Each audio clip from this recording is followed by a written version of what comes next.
Thank you for purchasing your new Magnum sprayer. Your new sprayer is built by Graco, the leading manufacturer of airless spray equipment. Your new Magnum sprayer is more than just a paint sprayer. It's really a paint application system, a system that allows you not only to spray, but use a pressure roller as well.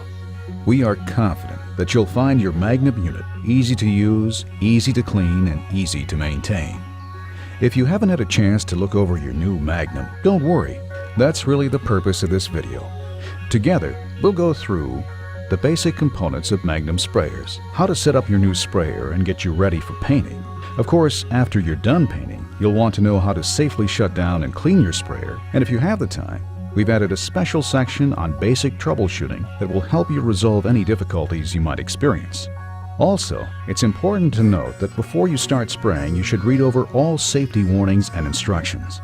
Speaking of reading instructions, inside the cover of the operator's Quick Guide is a checklist of tools and accessories you'll need.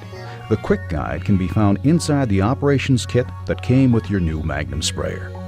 Apart from wrenches, a strainer bag, drop cloths, and so forth, you'll always want to be sure that you're painting in a well-ventilated area, but it's also recommended that you purchase a respirator and safety glasses as well. Don't forget your paint and a waste pail. If you're using water-based materials, you'll need a garden hose and the power flush attachment, and you'll need storage fluid, such as Magnum Pump Armor. Pump Armor ensures that your new Magnum unit is properly protected and stored. Now, let's take a look at the basic components of Magnum sprayers. No matter which Magnum sprayer you have purchased, whether it's the DX, XR5, XR7, or the XR9, the basic components are very similar. You'll need to know where the power switch is located. Another important component of the sprayer is the spray prime valve. Turn the valve horizontally for the spray position and vertically for the prime position. Priming fills the sprayer with paint or other materials, either for painting or storage, and is required for proper operation. The spray prime valve also is used to relieve pressure in the system. The pressure control knob allows you to control the spraying pressure and has 4 icons to help you determine the desired pressure setting. The first icon is the pressure roller icon. This setting is for using the Magnum pressure roller. The second icon is the cleaning and priming icon. Use this setting for priming and cleaning your sprayer. The third icon is the low pressure spray icon. This setting is used for spraying at a lower pressure when using lighter materials like stains and lacquers. While the fourth icon, the high pressure spray icon, is for spraying at the highest pressure for heavy materials like latex or acrylic paint. The suction tube, the larger of the two tubes, draws the material or paint into the system, while the smaller prime tube or drain tube is used for draining material or waste from the system. The inlet screen is located at the bottom of the suction tube and prevents objects such as twigs, leaves, or rocks from being sucked into the system and damaging your sprayer. The power flush attachment is an easy way to clean the sprayer system if you're using water-based paint, and can also be used to help prime your Magnum unit. Each Magnum XR sprayer comes with an InstaClean filter. This filter keeps you spraying longer by reducing spray tip clogs, and the filter is automatically clean when the prime valve is used to relieve pressure. Your Magnum sprayer comes complete with an airless spray gun and hose. The particular gun that you own depends upon which Magnum sprayer you've purchased. However, all 3 SG guns come with a tip and tip guard, a removable gun filter for easy cleaning after each use, and a gun trigger safety.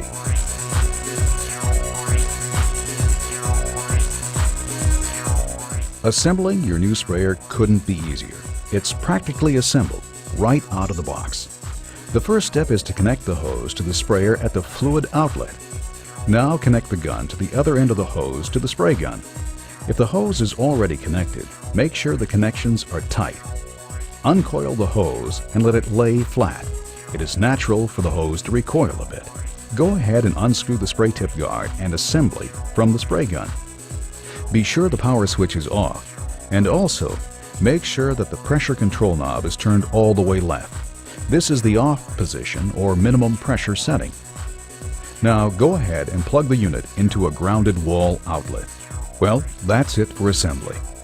Because your sprayer is brand new, you'll want to flush out the storage fluid using the power flush attachment. Be sure to put on your safety glasses before getting started.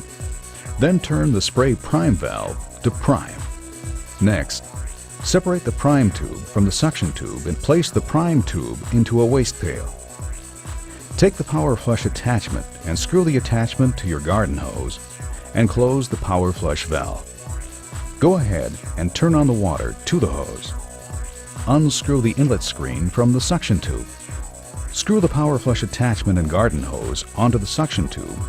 Once you've got the power flush attachment in the open position and the water flowing, turn the power switch on and turn the pressure control knob to the right to the cleaning icon. Because Magnum sprayers feature a demand delivery system, which means the pump only pumps when needed, when you first turn on your sprayer, you won't hear a thing until the pressure is turned up to a point that demands delivery. Water flowing out of the prime tube indicates that the pump is primed with water, but let the pump run for about 30 seconds or so just to be sure that the storage fluid is completely cleaned out.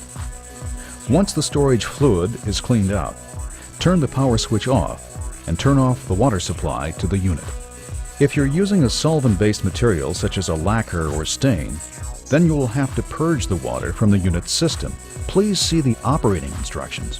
However, if you're using a water-based material such as latex paint, then you're ready to load the unit with paint. Simply close the power flush valve and disconnect the power flush attachment and hose, and screw the inlet screen back onto the suction tube. If you haven't done so already, stir the paint to make sure that it's fully mixed.